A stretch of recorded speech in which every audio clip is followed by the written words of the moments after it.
आज हुई बाबू की छठी बड़ी पूजा। है गाइस, मॉर्निंग की शुरुआत मैंने अपने अजवाइन पानी के साथ की। फिर मैंने अपना ये हलवा लिया था।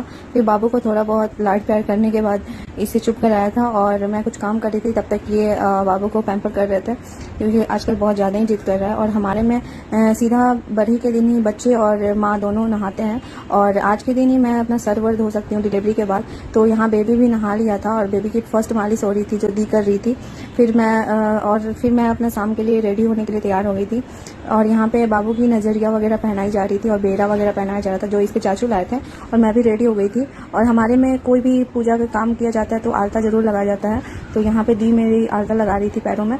फिर पूजा मैंने स्टार्ट किया था जिसमें मिट्टी के कुछ गोल गोल बनाए जाते हैं और एक में पानी और एक में दूध डाला जाता है। फिर उसको मिलाया जाता है और कुछ पकवान बनते हैं 12 आइटम, वो मुझे खानी होती है यहाँ पर।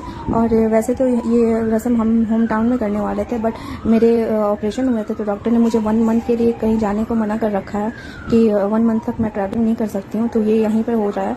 और इस दिन काजल लगाने की भी रस्म होती है जो कि बुआ करती है या फिर मौसी करती है। तो बुआ तो आई नहीं थी इनकी, तो मौसी ही कर रही थी और मौसी को कुछ सगन दिया जाता है इसमें।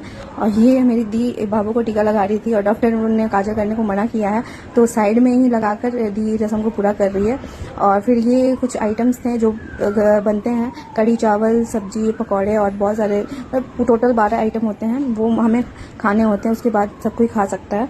फिर हमने कुछ थोड़े बहुत फ़ोटोज़ क्लिक कराए क्योंकि घर में ही था, हमने किसी को बुला नहीं रखा था, जो थे घर के ही लोग मेंबर थे।